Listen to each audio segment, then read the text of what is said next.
Like with the last video series, do mind the content warning. This video will feature depictions and descriptions of excessive violence and will feature content of a sexual nature. If either of those things bother you, you've been warned. With that out of the way, Feral's written by David Lapham and with the art done, at least for the first volume, by Gabriel Andrade and published by Avatar Press, ran from 2012 to 2013 with 3 volumes. If some of the names I just spouted off sound familiar, that is because the publisher and both the author and artist were all involved with the Cross series at one point. However, this comic diverges from Cross in a pretty significant way. For starters, obviously, if you couldn't tell by the title, this isn't a zombie comic. Instead, we are tackling the subject of werewolves. However, that sounds kind of lame. Don't fret. This is easily one of the more unique takes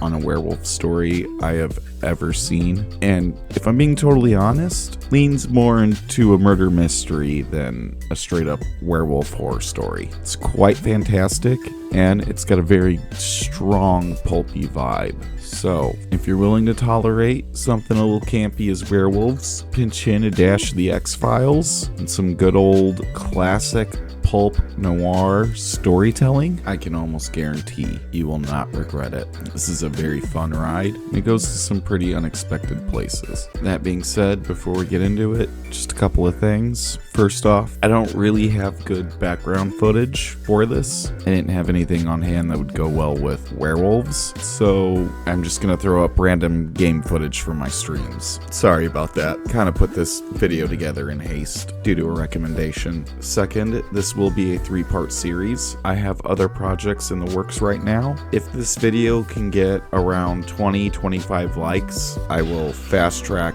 getting part 2 and part 3 for Feral's done ASAP. And as well, before I forget, the usual, if you're new here and you like what you see, go ahead, like and subscribe, and no matter what, go ahead and leave me a comment down below. Let me know how you felt about this story. I would greatly appreciate it. And with that out of the way, let's start.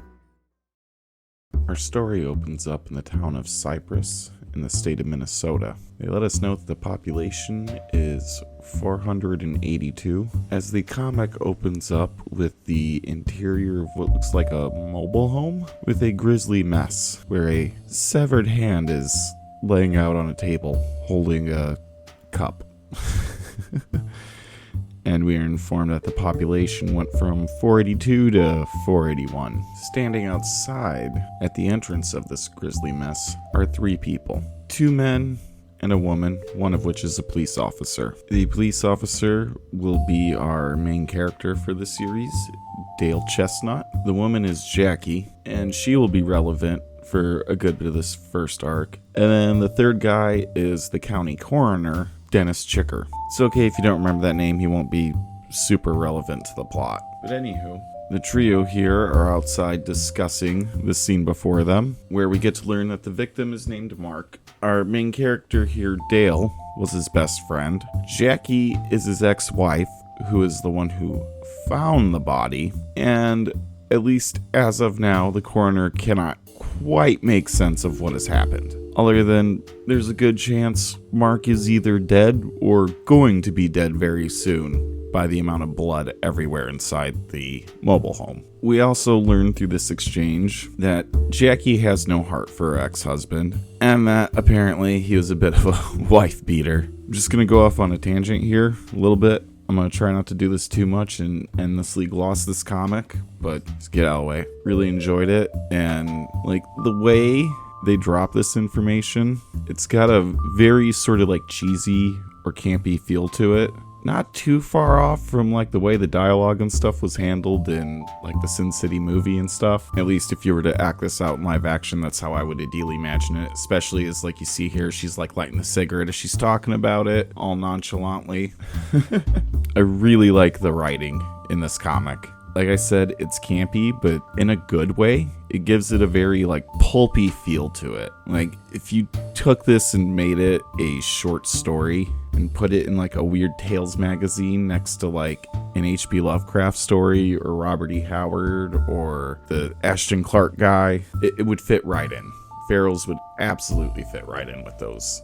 It feels like an old school pulp story, and it's great. And despite the campy dialogue, like the characters, once they get established, their dialogue and their reactions to what's going on in the plot feels very believable. There's going to be more stuff going forward that really highlights that. Anyways, enough about the tangent. Anywho, their conversation continues with Dale getting a little agitated with Jackie's coldness to Mark being dead, where she goes off on a tangent that he never paid child support, where Chestnut then fires back, questioning, since she was the one who found the scene, apparently in the middle of the night, what was she doing there? Slightly implying that she's under suspicion, where she promptly gives him a finger and walks off in frustration. Dale then tells the coroner, Chicker, to see if he can find anything while he tries to talk to Jackie and get a handle on the situation and patch things up. Where once she calms down, lets him know that she was planning on robbing the place for anything of value if he wasn't there to pay the child support. We go back to inside the home where Chicker and Dale are discussing the scene while Chicker digs through Mark's fridge, where they both notice that the cup that the hand is holding still has coffee in it, and that it must have been quite a force to sever the arm and yank Mark out of the trailer if he didn't get up and walk out without spilling the drink, which the coroner kind of funnily compares to the magic trick of yanking tablecloth off a table without spilling any of the dishes or cups on it. And they're both thinking that the body cannot be very far away, with their assumption being correct, and they do find the remains of Dale, and they're quite grisly. I'm gonna show what I can, describe what I can't show, and immediately there are many things to draw from it. So, Mark has been completely eviscerated. He's obviously been torn apart by some sort of animal. However, the thing to note that Dale obviously notices right away, being a cop in a rural area where mountain lions and bears are prevalent, Mark has clearly been torn apart, but not eaten. He's also had his genitalia ripped off and shoved in his mouth, leading to the obvious conclusion that this is either the work of a person who is trying to imitate an animal, or a person is using an animal to commit murder. Very interesting premise there. Of course, this being called Farrell's, obviously that's not the case. Kinda, maybe, we'll see. We then see that later on, after discovering the body, Dale is at the bar, where he is discussing the scene, which is now the topic of town, with the bartender and a fellow officer. Dale is in one hell of a rage, obviously because Mark was his friend, swearing that this human animal is gonna rot in hell, with the bartender being very suspicious that it was probably someone in the town, because Mark was very, very unpopular.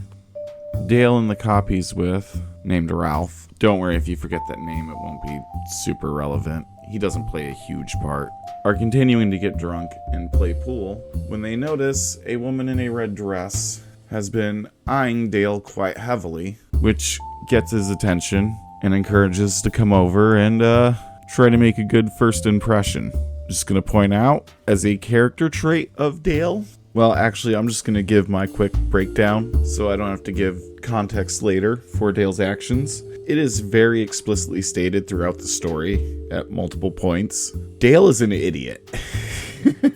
He is, in a lot of ways, your stereotypical rural small town cop. He's not very bright.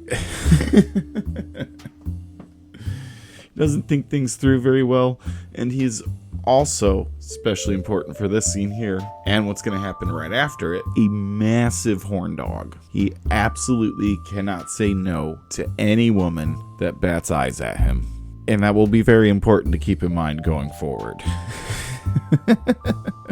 Anywho, as this exchange continues, we learn that the woman's name is Gerda and that she is Norwegian. Dale comments that he is also of Scandinavian descent, at least partially. It's gonna come up a decent bit here and there, the comic mentioning people's, in particular Scandinavian, Norwegian, etc. descent or ethnicity. There is a plot reason for it, doesn't quite fully get explained in this first volume, but it's relevant to the plot.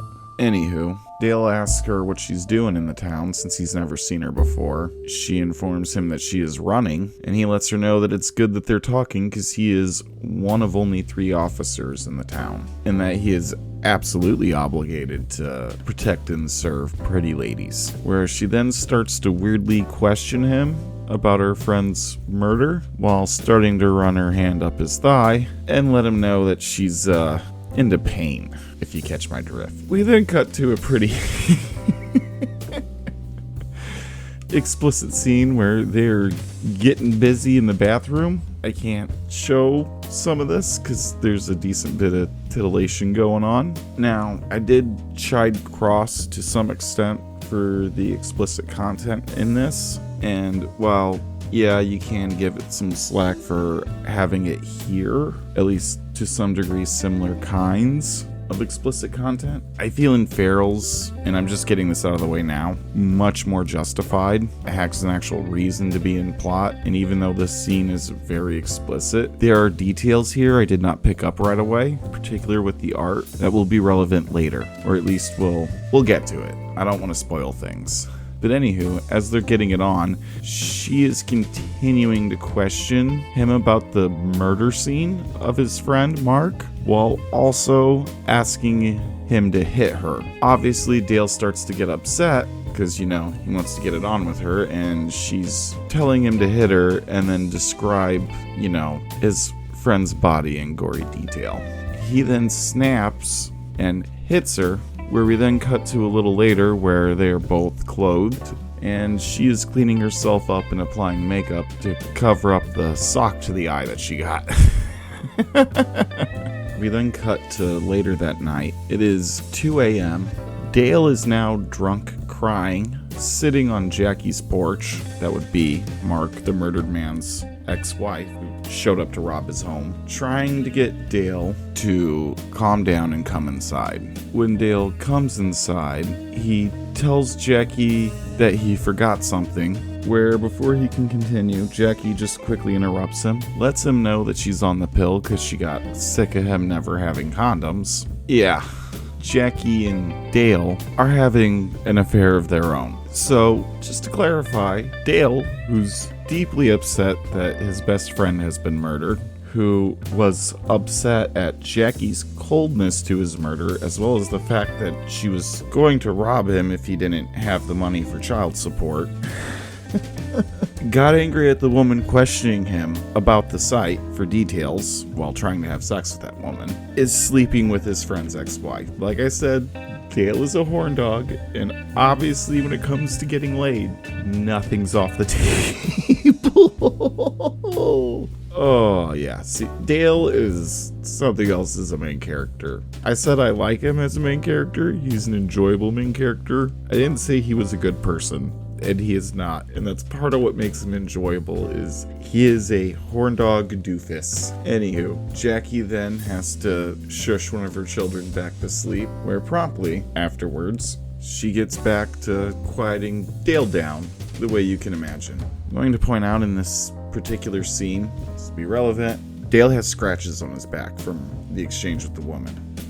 So, in the morning after, we get to see that Dale is struggling to get out of bed while reaching for a drink. As Jackie is downstairs trying to prepare breakfast for her family, she hears a noise. Thinking it is Dale, she goes out on her porch to check, where she is suddenly grabbed and pulled away, where we get our first real good look at our werewolf. And I just want to pause here. Sorry for the constant pausing, but I just want to comment that I absolutely love the design of the werewolf in this. I love the deranged look on its face. It's clearly obviously a werewolf, but with the way it's designed and in the panels where it is running around on all fours, just like, because the way it's designed, it looks like a large weird canine or a bear with something seriously wrong with it. Amazing. I love it. And I love the deranged look in its eyes. To where if there's like any thought process going on in there that isn't just like pure animal instinct, it's obviously completely deranged.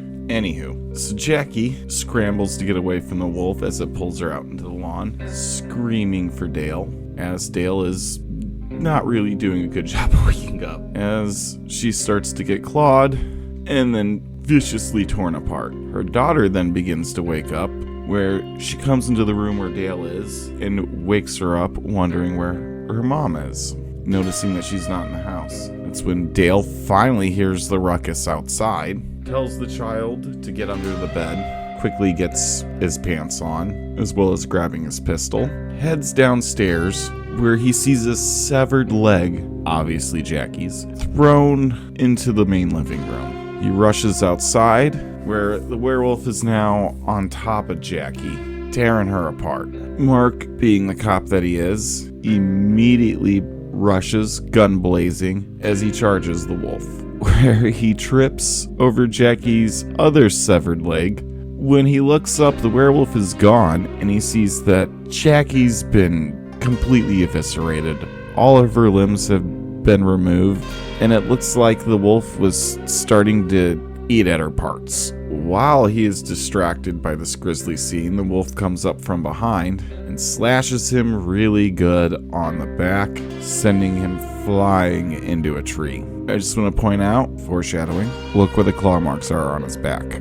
Before the werewolf can finish the job, two men nearby who have noticed all the commotion have come running out, firing their shotguns in the air and screaming to get the werewolf's attention.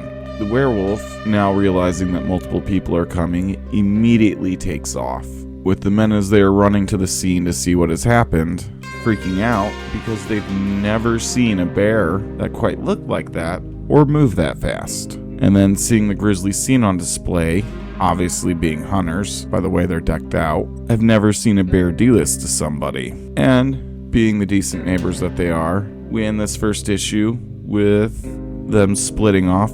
One to call for help, one to check on Jackie's kids, and the third guy to try to get Dale to the hospital. And that is the end of our first chapter, or first part. Now, unlike Crossed, I'm not gonna stick with the going chapter by chapter. I want to get through this a little faster because I want to completely cover everything there is to Ferals, and I really do think this is a fantastic comic, so I don't want to completely exhaust it with quite the panel by panel detail I did with the Cross video, as I feel that was too slow. And I really enjoyed what I've read of this so far, and at least with what I've read so far, I haven't quite finished everything yet, getting there. I really like this comic and I really recommend it. So I don't want to completely show everything. Even if you know the plot, like, it's an enjoyable read. So I don't want to go through it damn near verbatim. I like the dialogue, the way it's written, and the artwork is fantastic. It is so richly detailed, and the style is great. And I think even in this first issue, it works so well. And the art goes hand in hand even better than Crossed did with the writing. Like, it feels like these two on this one, they worked so well together. Very enjoyable comic. But I think this is a great opener to the story. We have a lot to wonder about, and yet we still have a good bit to go on. Obviously, there is something to this werewolf. It's clearly targeting people specifically. It's not doing mass killings. The fact that it showed up here where Dale happened to be, and Jackie, obviously it's connected to those two in some way because of their connection to Mark, potentially. This would imply that either this monster has an actual intelligence behind it, there is a purpose for its killings, especially in the case of Mark where it did not eat him. Jackie's a little more confusing because it did kind of seem like after it tore her apart, it was starting to eat at her. So maybe killing Jackie to eat and was there to kill Dale for some reason? Who knows? But obviously there's some intelligence behind its motive. Now the question still remains, as was initially implicated before we saw the animal itself, is there somebody leading it? Which I like that angle that it's just right away opens up with, and reminds me a lot of the film In the Mouth of the Wolf, as well as the conspiracy theories around the actual Beast of Gévaudan wolf incident in France, which, if you are unaware, is when a large abnormal canine that would later on, after the fact, be claimed to be some sort of werewolf, killed a bunch of people in a particular province of France in the 1700s. In the Mouth of the Wolf, very enjoyable film. And I'm not sure if there's another werewolf story that also uses the premise of some of the theories around the Beast of Gévaudan that In the Mouth of the Wolf also pulled from. But I do love the idea of that being floated, because I think it's a great concept for a story. There being a killer who has this crazy animal, supernatural beast that they use to murder to cover up the fact that it's some sort of weird serial killer. I love that angle. I think it's an interesting one to go with, and you don't see it all that often. Just that right off the bat we hit something like that. It's a werewolf story with weird murder mystery stuff going on. And then there's, of course, the thing with Gerda in the bar. How relevant was that to everything? We're gonna find out. Let's move on. Continuing on, Dale wakes up in a hospital bed in Two Harbors, Minnesota. When he awakens, he finds that his boss, Sheriff Joe Felton, is in the room with him.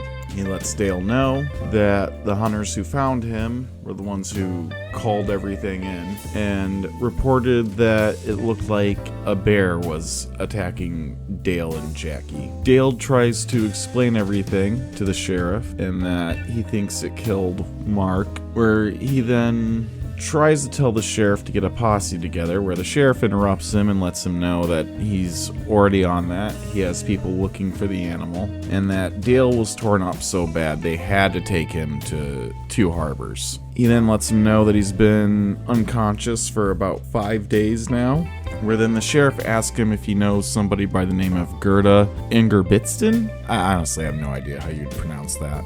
Dale at first says no. Then the sheriff reminds him, you didn't have a drink with a woman at Maggie's? Where then, of course, Dale's memory is refreshed and he lets the sheriff know that they had a little hookup and that he wasn't planning on seeing her again. Where the sheriff lets him know that Gerda, the woman he hooked up with, is dead and has been torn up just like Mark and Jackie were. And he is acknowledging that while Jackie was chewed up a little bit, like an animal had gotten to her, however, he believes it happened after the fact, as the other two bodies weren't chewed on, and animals don't tear people apart for the hell of it. Other people did. Dale then asks if he's a suspect, and the sheriff basically lets him know that his best friend is dead, his best friend's ex-wife is dead, and another woman is dead, and that these two women have Dale's semen inside them. So it looks really bad. Dale isn't under arrest, but the sheriff isn't going to let him leave the hospital either. And with that, the sheriff leaves, most likely to either join the posse to hunt down the animal or continue his investigation. As soon as the sheriff walks out, Dale, in his infinite wisdom despite being horribly wounded, gets out of the hospital bed, disconnects the monitoring equipment, which alerts the hospital staff and the police that he's up to something, and proceeds to jump out the window, somehow being able to run away and grab a vehicle in the process. When the staff and police rush in, they are in shock as the nurse lets the sheriff know that Dale had a punctured lung, 8 broken ribs, and was recovering from massive internal bleeding, and that there's no way he's going to survive leaving the parking lot. We then cut on to really late at night, back in Cyprus. We are at the coroner, Dennis Chicker's house at 3 in the morning, as Dale is just pulling up in the truck he's absconded with. As he's getting out of the truck, we can see that he is bleeding even through the coat that he is wearing, where the wolf spiked him on the back. Chicker comes out to see who is showing up to his house at 3 in the morning. Seeing that it's Dale, goes ahead and lets him in and lets Dale know that, they're cool enough he doesn't mind being an accomplice to whatever Dale is up to, but that he is in utter shock, because he helped treat Dale before he was loaded onto the helicopter, that Dale is even able to walk right now with his injuries. Seeing that he's bleeding through even the heavy jacket that he's wearing, Chicker goes ahead and tries to patch up his back a bit, where he's in shock to see that even though he was just bleeding through the coat, the giant wound on his back is no longer bleeding, and that already half the staples and stitches have already fallen out on their own. So something strange is going on here. For whatever reason, Dale is healing extraordinarily fast. They then go to the county morgue, where Chicker lets Dale inspect the bodies of the 3 victims, Jackie, Mark, and Gerda. And we see that, yeah, very much like Mark, Gerda was viciously ripped apart, and there was clearly a lot of anger behind it. Here, Chicker lets Dale know that the semen samples he collected he already had sent off to the labs for testing, where Dale lets him know that they'll both come back as his. Where Dale notices that Jackie was not ripped up the same way Dale was, and that this implies that Mark and Gerda were absolutely targets, and Jackie was just wrong place, wrong time, as the animal was not anywhere near as vicious or sadistic with the way it killed her. Where Dale finally connects it together, if you haven't already, that the beast was after him. This is when Chicker reveals to Dale that Gerda, the woman he slept with at the bar, was married, and that maybe he has something to do with all this. And with that, Dale and Chicker part ways, where Dale proceeds to try to enter the sheriff's station, probably to get supplies or equipment, where he is ambushed by the sheriff's posse and is promptly arrested and thrown in a cell inside. Dale, while this is going on, tries to convince the sheriff that he needs to look into Gerda's husband, and at the very least question him, because he's probably the one behind this all, where the sheriff lets Dale know to shut up, stop talking to him, because he's starting a phone call with the feds, and that the FBI is interested in the case. Dale keeps going on about how he's innocent and they need to look into the husband, and the sheriff goes off on a tangent where he lets him know that he's already looked into the husband and even spoke to him. He actually starts to get into details, in that Gerda's husband, at the time Gerda's body was brought in, the husband was at a church in his hometown, and that he's got a dozen people to vouch for it. And that even if the trained animal theory had any merit, it's ridiculous to think an animal could be cut loose and chase someone down over 95 miles. Whereupon he's immediately interrupted as they hear a very strange noise from something very loud on the roof, where the sheriff reaches for the phone to make some calls and has a guy named Hal. I don't know exactly what his position is. It doesn't say, and he's not uniformed, so I'm assuming he's just some sort of helper, or he's just a random part of the posse in the town, as there's only 3 actual cops. Starts to get out some shotguns. Now, while the other guy and the sheriff stay calm, Dale is of course freaking out because he's already seen this thing, and he's begging them for a gun, where almost immediately, and on cue as Hal gets close to a window, the wolf pounces through, ripping his head off as it comes flying into the room. Just amazing. And before the sheriff can barely even get 2 shots with his gun off, he gets pounced on by the wolf. Fortunately, right before that happened, he backed up close enough to Dale and positioned himself to allow Dale to grab the gun, where once it starts to bite into the sheriff's neck, Dale gets it out, points the gun at the wolf's head, where it immediately stops biting into him. Dale then tells him to put the sheriff down, and the beast cooperates. He then tells the wolf that he knows it's after him, and to go out to the woods, and then he will go out after if he lets the sheriff live. The wolf then roars and immediately rips the sheriff's leg off. I guess signaling that, it's more than powerful enough just to rip everyone apart here and now. It doesn't need to play games. He then tries to shoot, misses a bunch of times, as the wolf begins to immediately bend the bars back and tear into the cell, which is pretty impressive. Like, this thing is immensely powerful. However, while it's struggling to break through, Dale, now losing the gun, gets desperate and gouges one of its eyes out with his thumb, causing the beast to flee back and dive out a window. When he looks down at his hand that now contains the eyeball, he notices he's growing extremely sharp claws. Looks like we can perfectly explain the healing now. It seems that our boy Dale here has gotten himself infected with something. We are quickly shown that there is shooting commencing outside. Dale, now slipping through the quite wide gaps in the bars of the cell, runs out and finds that all of the responding policemen and posse to the sheriff's call have been completely eviscerated. Dale, picking up one of their shotguns, has decided he's going to chase off into the woods after it to get revenge. As you would.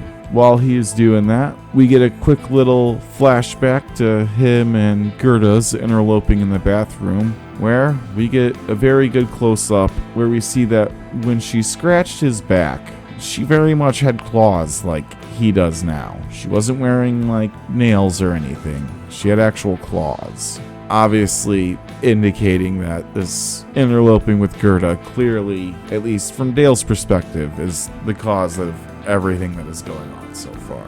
Dale, marching out into the woods, unable to find it, screams out to the beast to come and get him, where, due to the pain that he's experiencing, collapses down to the ground. Takes some of the medication that Sugar gave him to deal with the pain, where he promptly vomits it up and completely passes out. We then cut to later on in the morning. It is sunrise outside the sheriff's station, and, well, the feds that were coming down have shown up. One of them asking the other what he thinks of the situation, obviously in response to all the eviscerated bodies outside, and the other agent responds that they've hit the jackpot, getting a pair of bolt cutters out of their car, break open the lock to the morgue, where they find the 3 bodies laid out, and they proclaim that they have found the actual jackpot. We then go back to Dale, who is passed out in the woods, probably somewhere not too far away, where he's dreaming about his encounter with Gerda, where she is asking him very gruesome details about Mark's murder scene, while Gerda is also begging to hit him, where then, right before he wakes up, where the visage of Gerda's corpse flashes before his eyes as he wakes up. When he looks down at his hands again, he sees that the claws have grown even more pronounced, and his wounds from earlier, fighting in the jail cell, have completely healed.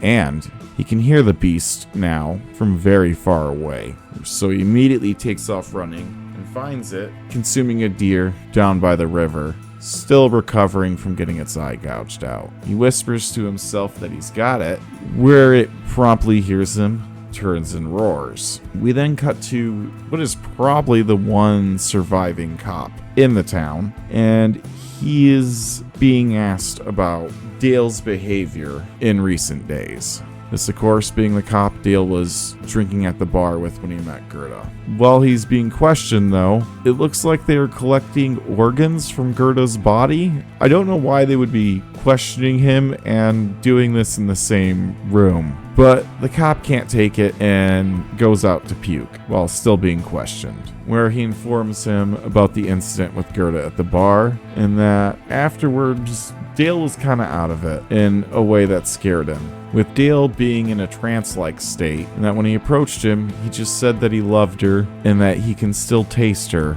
and that he felt he was supposed to be with her forever, before he snapped out of it, started crying, and left the bar.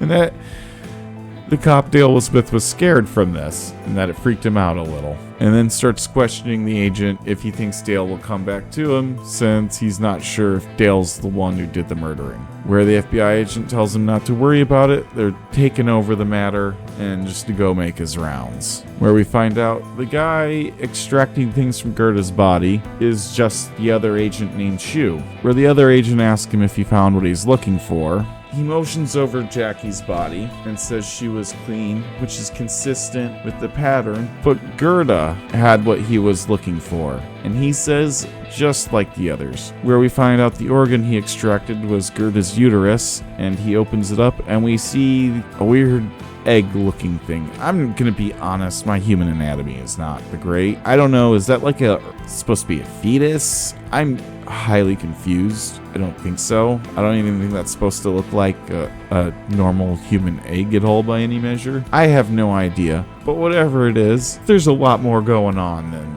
just a werewolf murder. Anyways, we cut back to Dale running up to the wolf, where before he can shoot it, it swipes the shotgun out of his hands, where then he promptly dodges it and is able to sink his claws into it, enough to hurt it and get it to react and go to throw him off. Dale, now being given some space from the wolf, leaps and jumps for his shotgun, where he's able to get it and actually get a shot off at its chest. This doesn't really stop it from latching onto his arm with its mouth and throwing him around like a complete rag doll, where he suddenly finds himself in the bathroom with Gerda, and she comes up to him, whispers in his ear, "If you love me, you'll die for me." He then snaps out of the vision as the beast really starts to bite into his arm, where then he's able to quickly grab the shotgun, which is also partially lodged in its mouth, and swing it around to pry open its mouth, as well as knock a couple teeth out. The beast then turns to try to run. Dale leaps onto its back,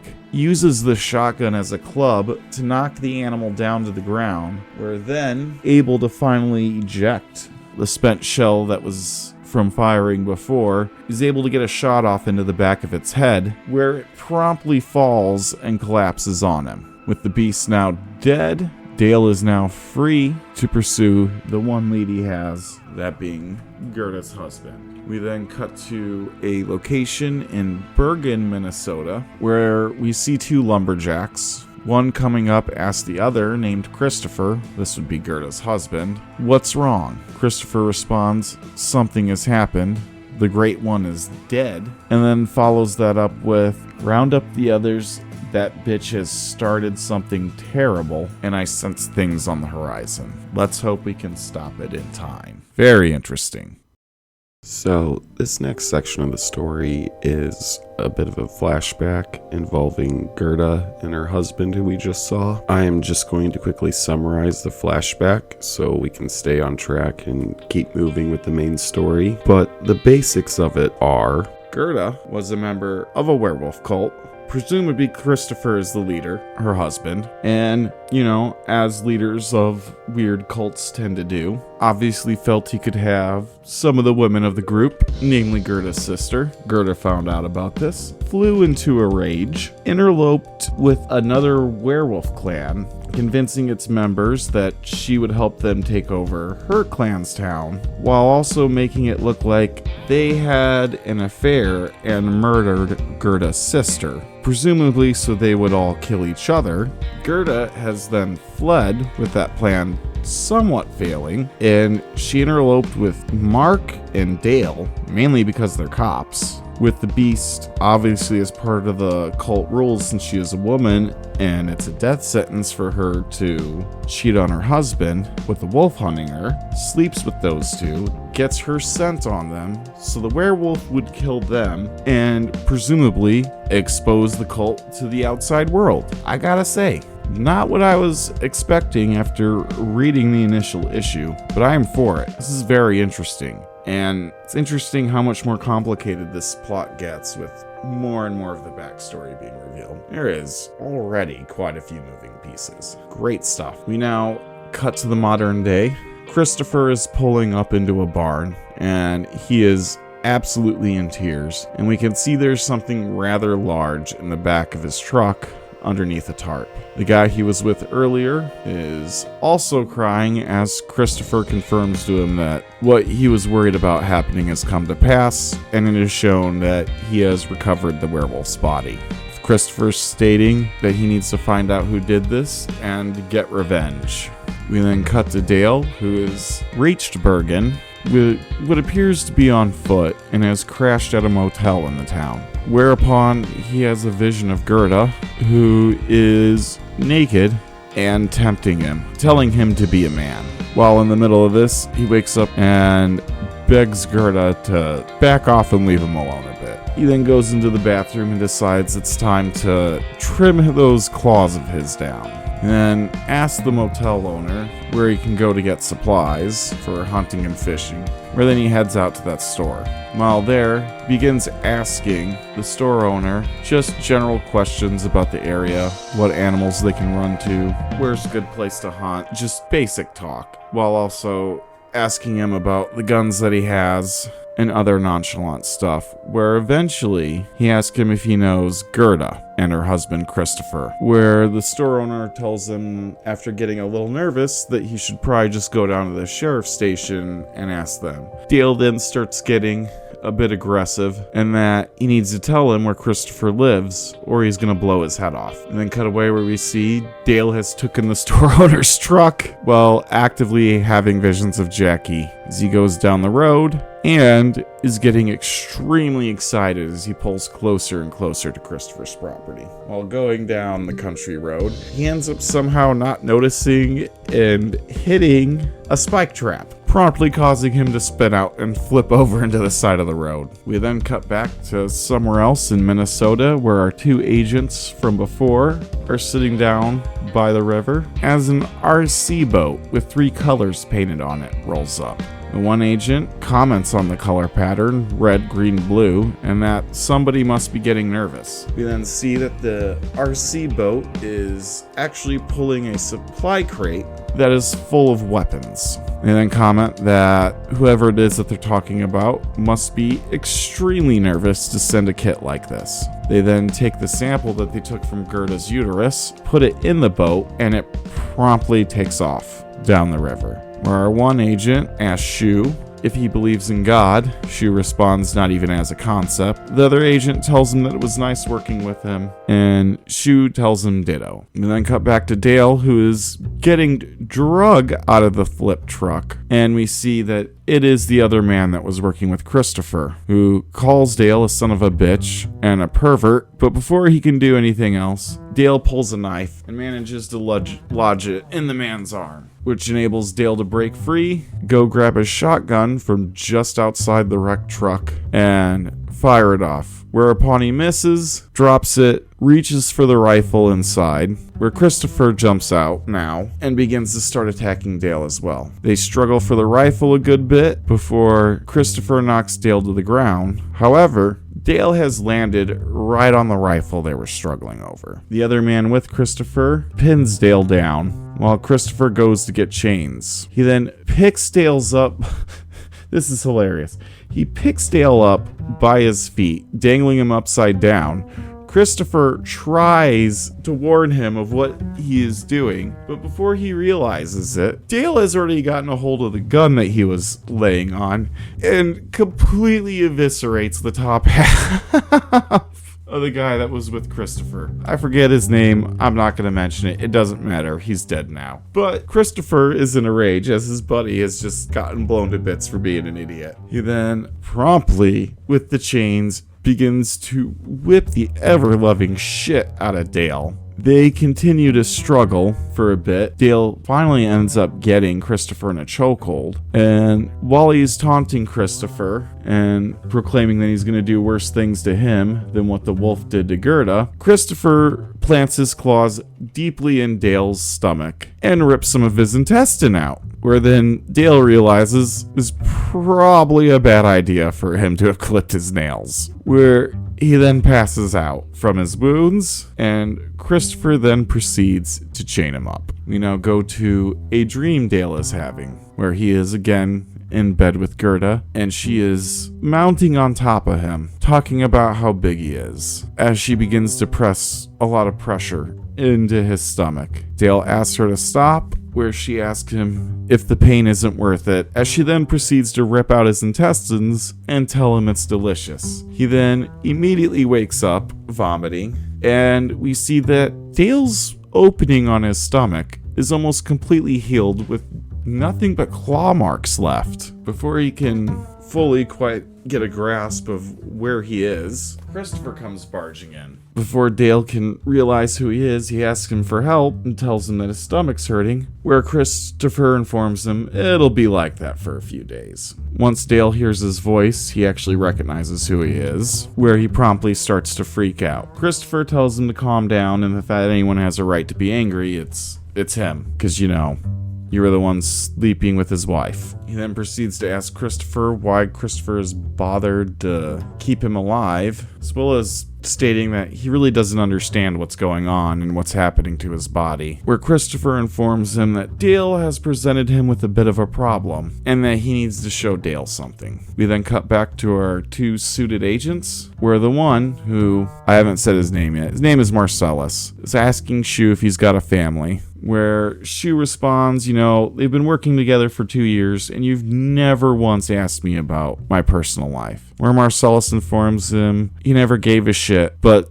that's because they never got a red stripe before. Shu then tells him that, he's got a sister in Miami and a wife and kids, and that's why the green strip was on the RC boat. Where Marcellus commenting that the blue stripe was for them to save the world. I really don't understand quite what they're talking about here. It's kind of confusing. I'm hoping at some point this is explained a bit better. Where we then reveal through their conversation that they have also come to Bergen, and that after questioning Chickers, that they figured Dale came here. Where we see that they're coming into the same shop Dale was in earlier, and they literally begin questioning him in the exact same way Dale did.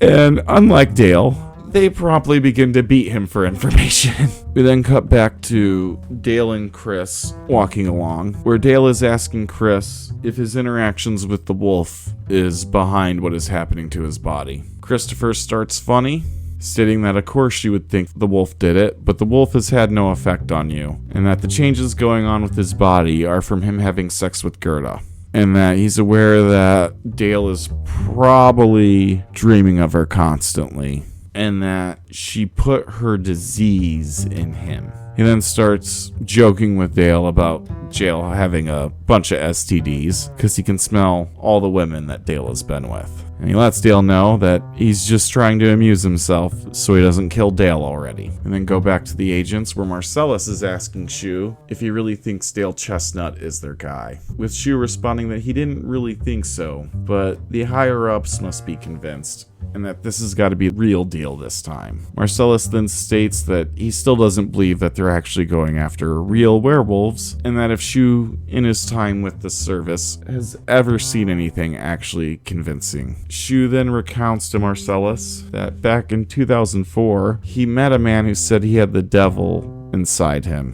whereupon questioning this man, the man spontaneously regurgitated all of his internal organs, and that the partner he was with at the time, a month later, went mad and disemboweled his wife. Partner stating that he did this because he thought the devil jumped into him, with Marcellus stating that he has a hard time believing that story or any of the other stuff they've been told, with Shu commenting that he kind of picked a bad division to go into. We then cut back to Chris and Dale, where Chris is explaining to Dale that the disease they have, they call it becoming feral, and that it is not the easiest thing to live with. As they are talking, Dale is having trouble walking along. While this is all happening, he is constantly having short visions of Gerda screaming at him to be a man, where we finally get to the barn where they've been storing the wolf's body, where we see that the entire cult has been gathered. Dale, finally starting to connect the dots, asks if they are in fact a cult, where Christopher says yes, and that they are going to make him a member. Christopher then goes on to explain that since the time of the Vikings, their ancestors have worshipped the great wolf, Fenrir, and that they have preserved the wolf for 1,000 years, and that even though he is worshipped,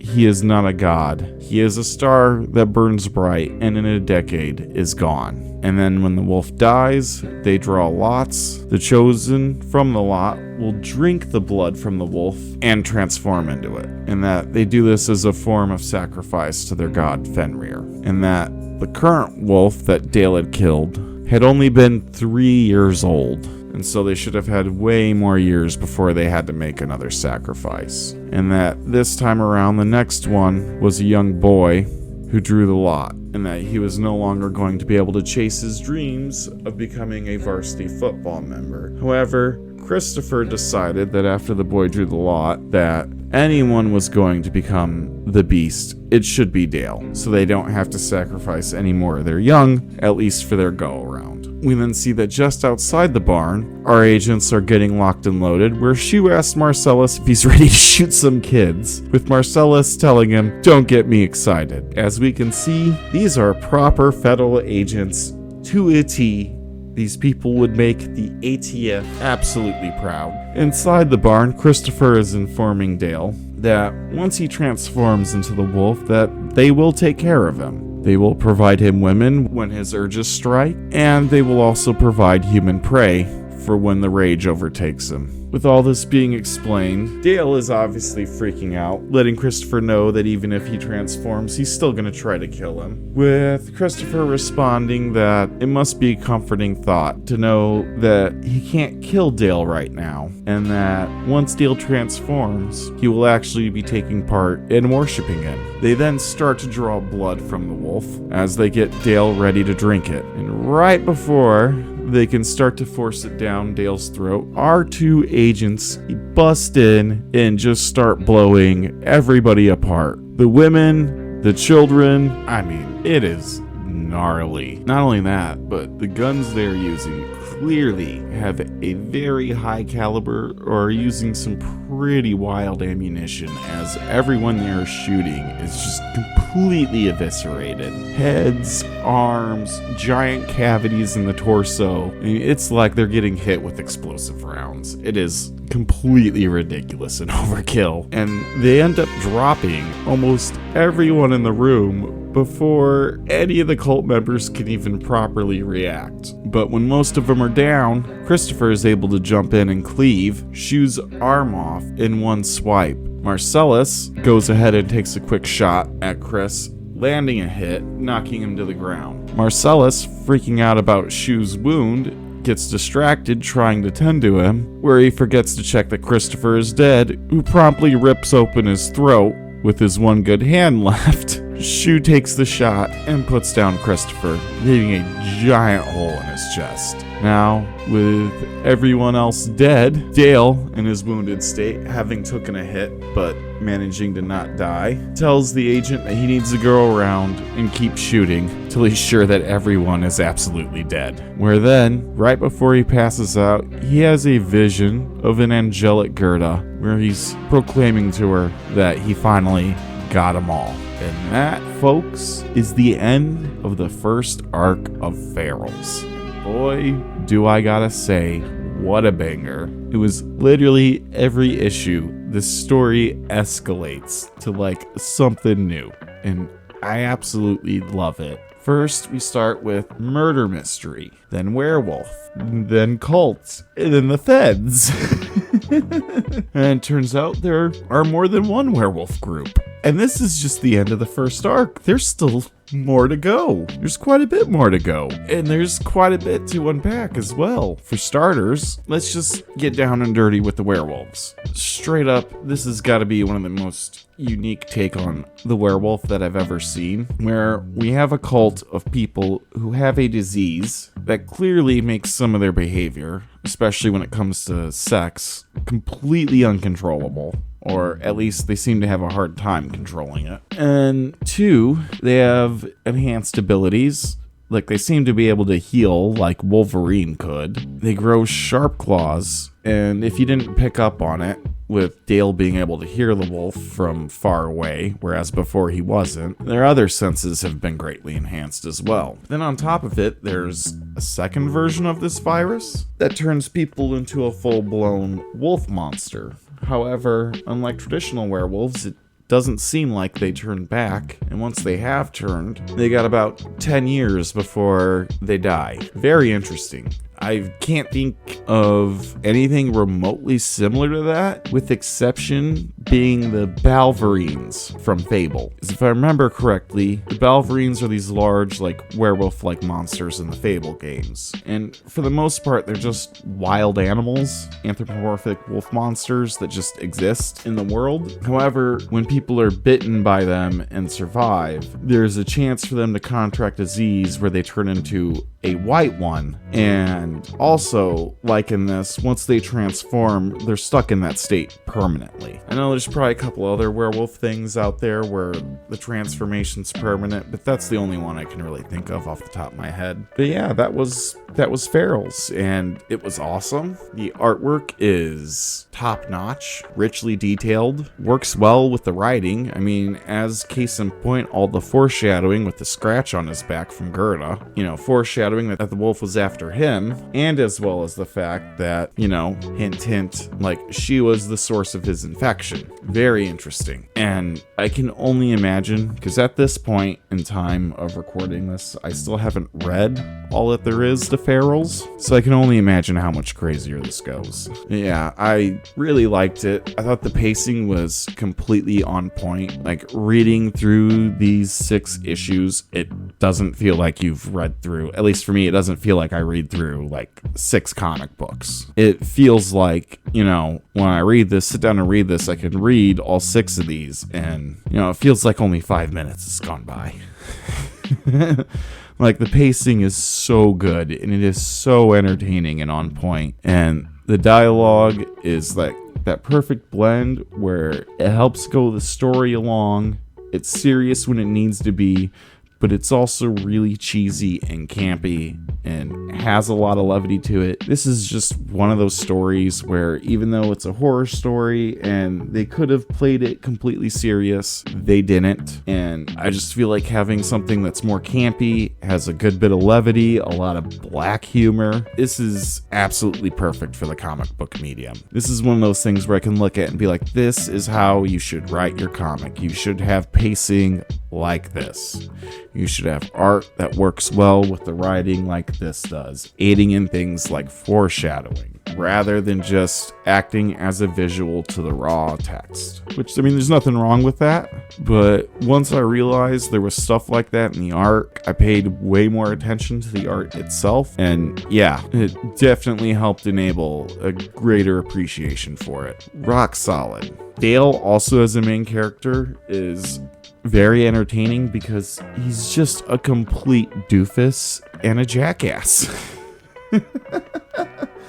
Like, he's dumb, but he's not unbelievably dumb. And he's reasonably able to connect the dots, like the fact that without it needing to be smacked over his face, he figured someone had to put the beast up to it. It wasn't just acting on its own. And, even before Christopher explained everything to him, once he kind of got a little bit of detail on the wolf, he pieced together that they were a cult. After realizing and seeing Gerda's body, he realized she was the reason why Mark and Jackie were killed. So he's dumb, but he's not too stupid that it's unbelievable somebody of his intelligence would be, a cop in a small town. And then the other characters, like the sheriff, not, clearly wanting to believe him, but not being able to just because of the circumstances. Yeah, obviously Dale would be suspect number 1 in those killings, especially considering, his DNA was in both the women, and yeah. But then there's, of course, the big ol' mystery. What exactly was in Gerda's uterus? And who exactly are the agents working for? I feel like we're going to get into some X-Files shit and what's coming up next. And I am excited for it. Can't wait to see where this goes. Such a good comic. Good action sequences. Good pacing. And even though, they could have, with Cross, very easily gotten bogged down with flashbacks, giving Gerda's backstory piecemeal issue by issue. I like that they just gave it, okay, here's just a big flashback dump, so you have Gerda's backstory and you can figure out everything that's going on with that. Really liked it, so that way we can just get straight to the point, and have our big climactic vanish with the action sequence in the barn. Just excellent pacing. Like, when compared to the last comic I covered, Cross, like, the pacing, it's a night and day difference. I cannot sing its praises enough. This was such a fun read, and that's what I have to say about it. It's fun, and at least for this first arc, I really have no complaints. None at all. I can't really think of anything that could be done a whole lot better. Just utterly fantastic comic, and I absolutely recommend it, and that has been Ferals. Now, as I've stated a couple times before, there is more of it, and as stated at the intro of this video, if you would like me to fast track doing the next part of Ferals, I will. If this video gets like 20-25 likes, I'll put the next arc of Ferals on the fast track and try to get that done quicker than the next thing I'm currently working on, which has been a bit of a doozy trying to get that done. But anywho, if you like this, please like, subscribe, let me know what you thought about Ferals and how you rate it as far as takes on the werewolf mythos, and go ahead, and if you're aware of any other comics, movies, games, whatever, any sort of media, books even, that has another like pretty different non-standard take on a werewolf, I'd love to hear about it, as well as any recommendations for any other comics you'd like me to take a look at. Again, this one I'm looking at because somebody requested it, commenting on one of my Cross videos. I took a look at it and it just grabbed me. So I was like, shit, I'm just gonna hurry up and do a video on this because this comic's a banger. And I don't have my notes and stuff in front of me, but whoever recommended it, thank you. This was an awesome read. Genuinely had a good time reading it. Awesome. I'm probably gonna look at the other one you recommended too. Eventually. But that's been Ferals. That's all I've got for now. Thank you for watching if you've gotten this far. Hopefully I see you on the next one. Have a nice day. I'm a face of them cameras. You should work in your manners. On the grid, I need carrots. And I ain't talking about salads. I'm a face with them cameras. You should work in your manners. On the grid, I need carrots. And I ain't talking about salads. Thunder in the sky, talks big game.